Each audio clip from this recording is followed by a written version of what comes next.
Hi guys! This is the continuation of our Cebu tour. This time, this is mountain tour. Kaya, ang next destination natin ay Cebu Tops. After natin ng Sirao Garden at ng Little Kyoto, nandito naman tayo. Papasok na tayo sa Cebu Tops. Maraming tao guys. Kaya ayan, tinan nyo yung mga sasakyan. Bago kasi kayo makapasok guys, kailangan nyo muna mag-entrance fee ng 100 per person. Then, may parking fee din sila na 50 pesos each per car or kung ano mang sasakyan ang meron kayo. Kasi sa loob din kayo magpa-parking. Yung mga nakikita nyo dyan yan, sila ate, sila yung nangongolek ng entrance fee. Hi ma'am, good afternoon. For how many person ma'am? 250 ma'am. Are you exact amount? Of course, sa lahat ng pinuntahan namin, may discount ang PWD Senior. Ayan, mayroon discount. Ayan o. Entrance fee 100, car parking 50. Then, bibigyan nila kayo ng ticket. Then, pag may ticket na kayo, tsaka lang kayo pwedeng makapag-proceed sa loob. Ayan yung ticket natin, guys. Iba yung car parking ticket at iba din yung ticket ng mga papasok doon mismo sa Cebu Tops. Yung mga tourist na ticket, iba.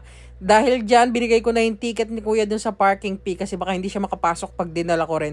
Ayan, dyan sa may baba na yan, dyan banda yan, yan nilabasan ng brown na car na yan, dyan pa magpa-parking si Kuya. Pero bago siya mag-parking dyan, ihahatid niya muna kami doon sa pinakaharap ng Cebu Tops. Literal na drop-off area lang guys, bawal magtagal, bawal mag-park. Ayan, nakikita nyo may mga nagta-traffic dyan. Literal na, ang pwede nyo lang gawin dyan is mag-draft off ng mga pasahero nyo. So, ayan yung view niya sa labas, guys. Hindi ko alam kung ako lang to, ha. Pero sa akin, para siyang may vibe nung Colosseum ng Italy, guys. Alam niyo yun?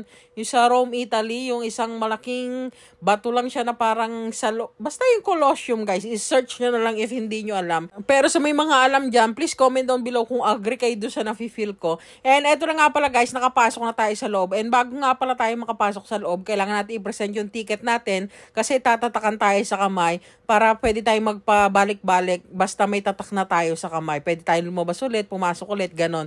So, ayan yung view niya, guys. Talagang Cebu City yung makikita nyo. Mas maganda pa siguro to pag gabi. Pag gabi na yung madilim na talaga kasi talagang puro ilaw na yung makikita nyo doon sa view niya. Kasi mag-iilawan na yung mga gusali, mga bahay doon sa Cebu City. So, puro city lights na yung makikita nyo. Pero dito sa may loob, ayan, isang malaking open area na merong live band dyan. Then, ang dami-daming taong nag-wander. Then, dun sa mga loob banda, meron kayong mga pwedeng kainan dyan. May mga coffee shop, may mga restaurants dyan, iba't ibang klaseng restaurants. Third floor kasi siya, guys. So first and second floor, guys, puro kainan, restaurants, coffee shop, ganon. Iba't ibang klase. Then, ang pinaka-third floor, yung tops na talaga. Ayun o, guys, so nakikita nyo. Then, limit lang yung pinapaakyat nila sa taas. Pag nakababa na yung iba, tsaka ka pwede ulit umakyat. Pero hindi na kami umakyat kasi ang haba ng pila bago ka makakyat sa taas. So, dito na lang kami nag-enjoy na lang kami dito sa baba. In-explore na lang namin yung baba. Then, nag-ice coffee lang kami dyan kasi gusto ni Marks ng ice coffee. And ako, nag-ice cream lang ako dyan. Kasi doon sa binila niya ng ice coffee, may gelato rin. So, tinry ko rin. Pero ito yung sinasabi ko sa inyo na magiging view nyo sa gabi, guys. So, ayan o, ganyan. Yan, Cebu City talaga ang view nyo, guys. Sigurado sa gabi, ang ganda-ganda niya. Nataon kasi na medyo maliwanag pa pagpunta namin. So, yan lang yung may papakita ko sa inyong view. Ayan o, di ba? Napaka breathtaking, sobrang mesmerizing, guys, oh.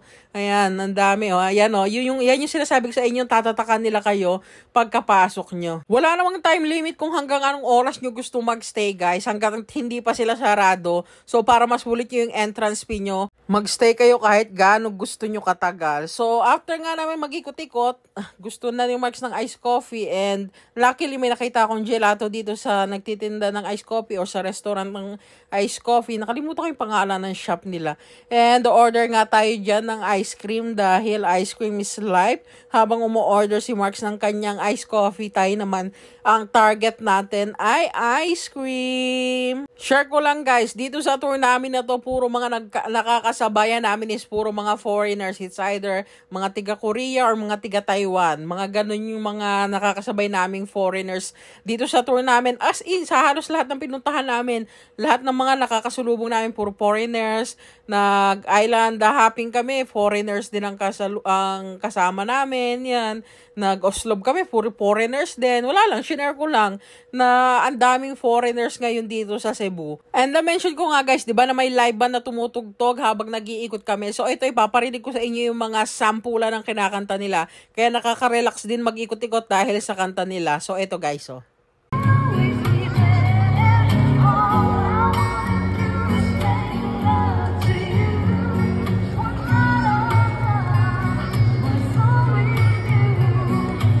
And that's it guys. Thank you for watching. See you on our next destination. Bye!